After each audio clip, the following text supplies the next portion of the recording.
Welcome to Making a Murderer, Rubberducky YouTube channel. Thank you guys for coming back again today for our daily MaM Read. We're going over the CASO Investigative Reports, 121 through 130 pages, and this is part 13. Page 121. Stain number 3 was 150 inches south from the rear bumper of the parked automobile. Officer Block drew a diagram, labeled those measurements, and that diagram will be incorporated into this report. We exited the red shed at 15:30 hours. Another assignment was to search the residence of Ellen and Dolores Avery. Officer Block, Detective Swetlick, and Detective Tech and I entered Ellen and Dolores Avery's residence through the open patio door. The time we entered at their residence was 15:50 hours. Upon entering the residence, Officer Block and Detective Tech walked around the residence taking photographs. Detective Swetlick and I were in the north bedroom of the residence and, with the assistance of a blue light, were able to determine there were stains on the bed sheets in that bedroom. The comforter and blanket had hairs on them as well. Detective Swetlick and I collected the comforter and blanket at 16:30 hours.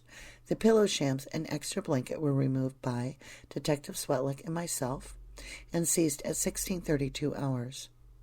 There were no other items of interest in the north bedroom. We continued with our search to the room down the hallway, which was also another bedroom. In the entranceway to that room, there was a firearm leaning up against the north wall. Detective Tech and I searched that bedroom and found, with the assistance of a blue light, some stains on the bedding in that room as well. The top blanket was seized at 16:45 hours. The comforter was seized at 16:46 hours, and the underblanket was seized at 16:48 hours. The sheet under blanket was seized at 16:50 hours, and the pillowcase was collected at 16:53 hours. The mattress sheet was collected at 16:54 hours. The firearm was removed from the bedroom and taken into the kitchen where Officer Block had an evidence box for that item. The firearm was identified as a 20-gauge single-shot Harrington and Richardson firearm. The firearm had a serial number of AU 431409. That item was seized at 16:58 hours.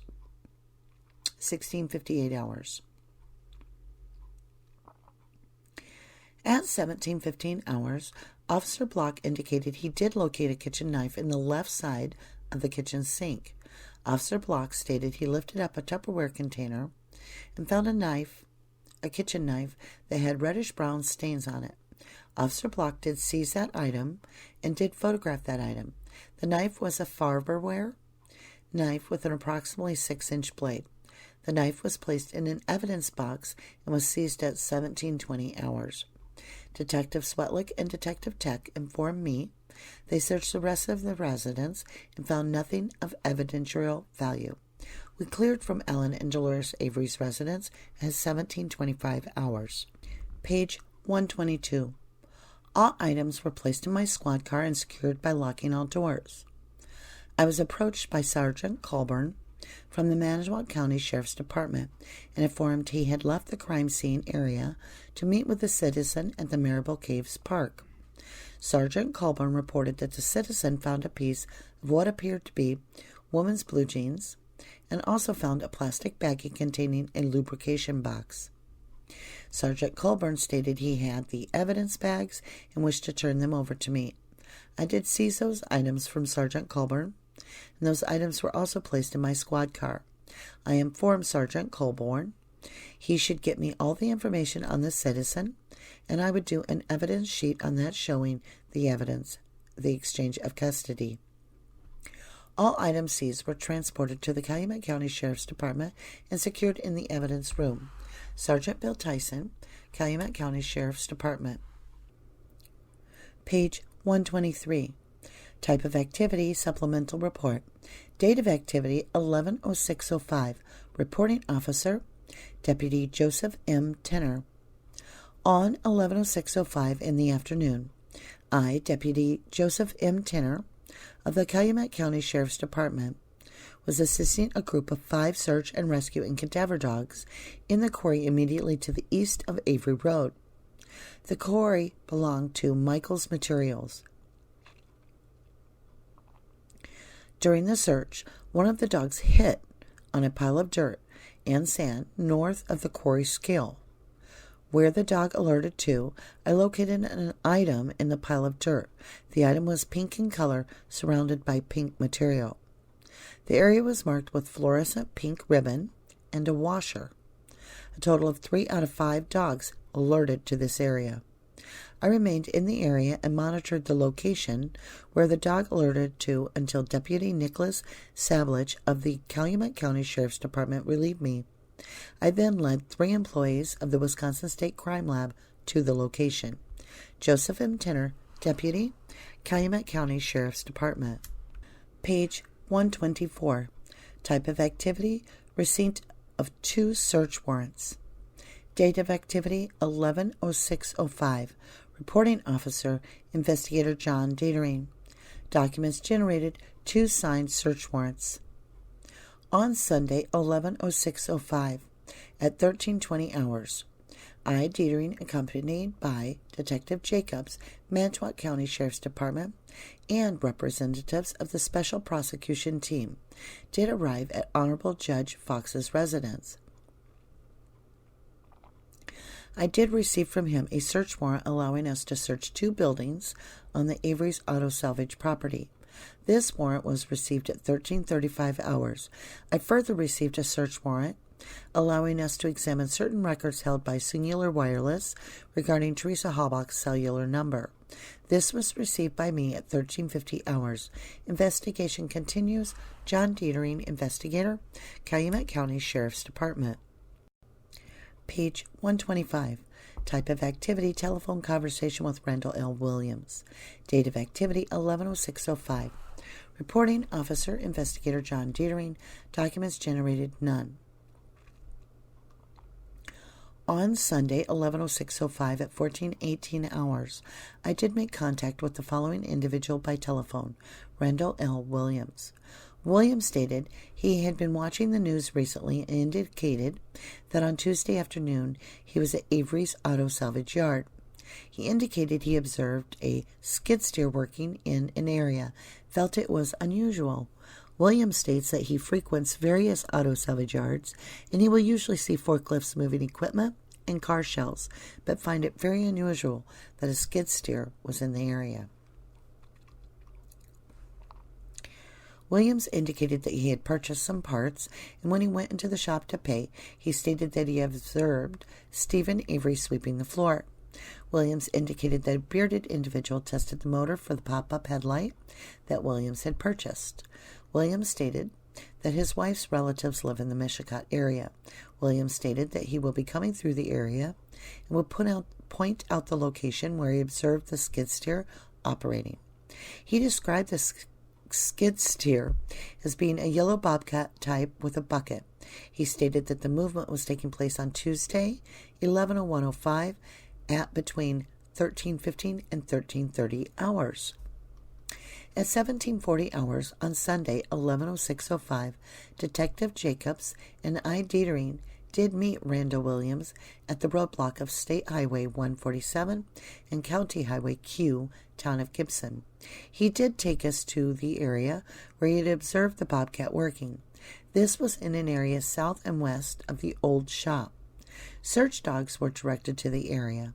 Williams had indicated that the skid steer was working in an area where there was a large mound of what appeared to me to be engines and old transmissions. Williams was then escorted back outside of the roadblock. Williams did not leave the vehicle, nor did he leave my care or custody while he was on the search scene. Page 126. Investigation continues. Investigator John Datering, Calumet County Sheriff's Department. Page 127. Type of activity, assist with missing person complaint. Date of activity, 11/06/05. Reporting officer, Deputy Rick Reamer. On Sunday, 11/06/05, I, Deputy Rick Reamer, Unit Number 832, of the Calumet County Sheriff's Department was summoned by voicemail to contact the Calumet County Sheriff's Department in reference to this case. Upon receiving the information, I proceeded home from a hunting trip from Hurley, Wisconsin. I arrived at the scene off of State Highway 147 and Avery Road in Manitowoc County. I arrived at approximately 1500 hours. At this point, I was directed to assist Calumet County Sheriff's Department Deputy Daniel Kurcharski, mainly processing a black Ford F-350. I assisted Deputy Kurcharski in lifting a hair fiber from the right area of the passenger seat near the floorboard. I cleared from the scene at approximately 1830 hours. Deputy Rick Reamer, Calumet County Sheriff's Department. Page 128. Type of activity, contact with Kathleen T. Stahl. Date of activity, 11/06/05, reporting officer, investigator John Dietering. Documents generated, none. On Sunday, 11/06/05 at 16:10 hours, Detective Dennis Jacobs of Manitowoc County Sheriff's Department and I. Dietering did make contact with the following persons at a residence regarding this matter. Kathleen T. Stahl. Ms. Stahl indicated there had been a vehicle parked where her paper carrier delivers the newspapers for several days. She stated, however, that the vehicle was gone at night. She stated the vehicle was there for 3 consecutive days. She described the vehicle as being a black 4-door van. She stated she saw this vehicle in the daytime, but it was always gone in the evening. Ms. Stahl did have the opportunity to view a photograph of a RAV4 similar to that which was owned and operated by Teresa Halbach. Ms. Stahl indicated that it was possibly the vehicle. However, the photograph which was displayed to her had stripes on the side of the unit. Ms. Halbach's did not. Ms. Stahl indicated that during the first part of the week beginning 10:30:05, her dog was out in the pen and did bark solidly for 20 minutes. She stated she did go out in an attempt to console the dog and was unable to settle it down. She could give us no further information as to what day of the week this had occurred. Our contact with Mrs. Stahl terminated at 16:20 hours. Investigation continues. Investigator John Dietering, Calumet County Sheriff's Department. Page 129. Type of activity, receipt of warrants. Date of activity, 11/06/05. Reporting officer, investigator John Dietering. Documents generated, DNA warrants. On Sunday, 11/06/05, at 19:39 hours, I. Dietering did receive DNA and palm and fingerprint search warrants from the Honorable Judge Fox at his residence. These warrants were not executed, were turned over to ADA, Froelich, and subsequently reissued. Investigation continues. Investigator John Dietering, Calumet County Sheriff's Department. Page 130. Type of activity, supplemental report. Date of activity, 11/07/05. Reporting officer, Lieutenant Kelly Sipple. By Monday a.m., 11/07/05, we were able to organize a larger group of firemen and law enforcement personnel to start doing ground searching on and around the Avery property. We also brought in approximately 60 state troopers to rewalk the salvage yard. The intent here was to now try and attempt to locate any evidence other than Teresa's vehicle to see if Teresa Halbach had been on the Avery property. Lieutenant Kelly Sipple, Calumet County Sheriff's Department. All right, you guys, let's start our review. We're going to start on page 121. So they are at Alan and Dolores Avery's. They do find one gun, a 20-gauge single-shot Harrington Richardson firearm. And then they take poor Dolores's kitchen knife right out of her kitchen sink. So we'll go to 122. Now this is interesting. Sergeant Colburn and Detective Remaker stop doing what they're doing on the truck, and they go to Marable Caves. So what's important is what is found at Marable Caves is a piece of a woman's blue jeans and a plastic baggie containing lubrication. So how far away is Marable Caves? Let's look at a map. Okay, on the 31st, Stephen reports that Teresa left towards Larrabee and her car disappears right by where it's actually reported later to been seen. Now we jump ahead to the 6th of November, and they have found pants and a box of lube, so part of a pants, woman's pants or something, and I believe it's a pant leg. And then they've also found a box of lube.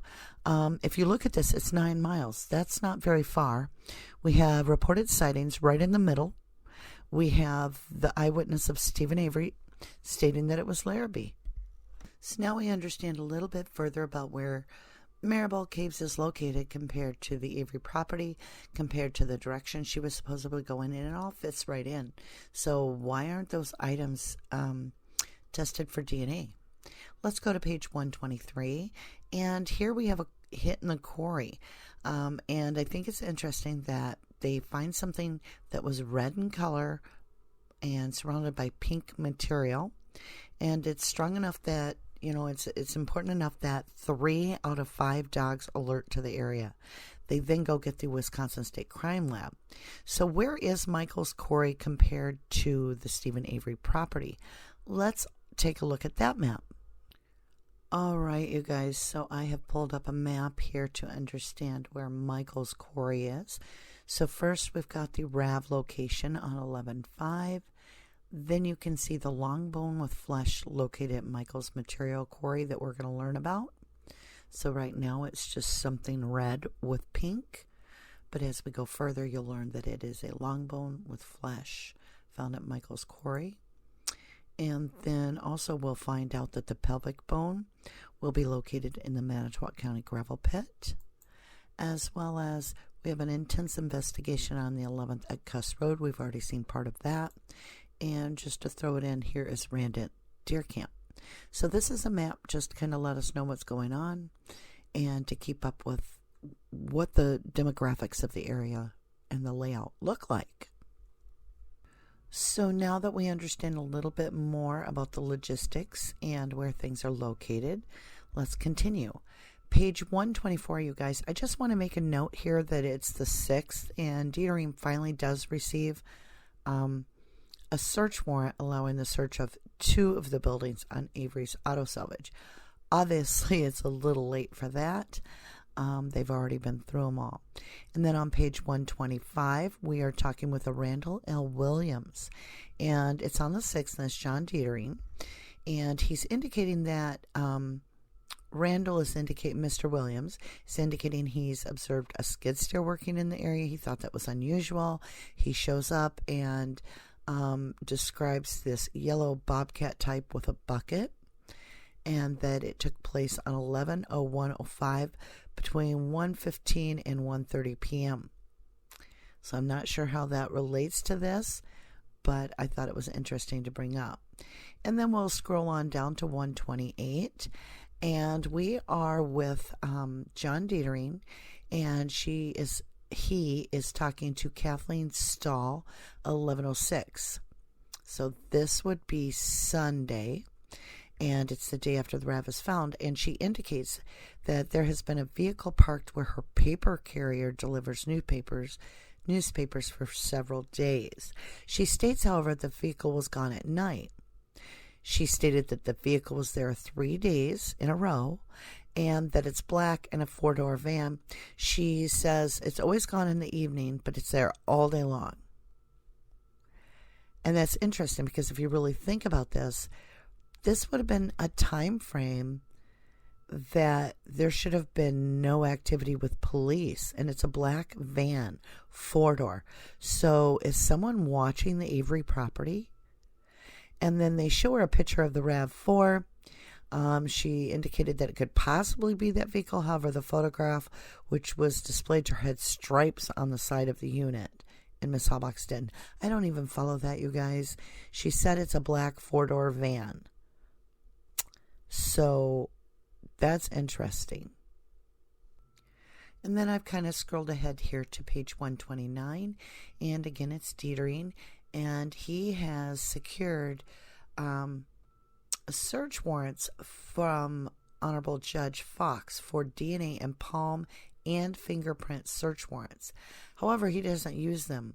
He turns them over to ADA Froelich, who gets them reissued. I don't know what that's about. Why wouldn't he have used them? Is it because I don't know why he wouldn't have used them right then. So we're on page 130, and this is going to wrap up today's. And we're on a supplemental report on the 7th with Kelly Sipple. And I just wanted to make a note here that they get 60 state troopers to rewalk the salvage yard, and they're trying to find anything besides the RAV that shows Teresa, the victim, has been on the Avery property. And we never do hear of anything. So how is that possible? I'll leave that thought with you, and thank you for joining us for this week's Daily MaM Read. I want to thank you for joining me on that Daily MaM Read Part 13, and I hope you join me for Part 14 tomorrow. I also want to say that this is some of the most beautiful work done by, this week's is sponsored by James B007. Did a beautiful job on Kathleen Zellner fighting for the freedom of Steven Avery. And with that, you guys, I want to say thank you to you for always joining me on the Daily MAMs and all our projects to support the public awareness as we keep Stephen and Brendan in the light in front of the world watching to keep them safe. You know, when you don't do the crime, you shouldn't do the time. Thank you, guys. Have a great night. Bye.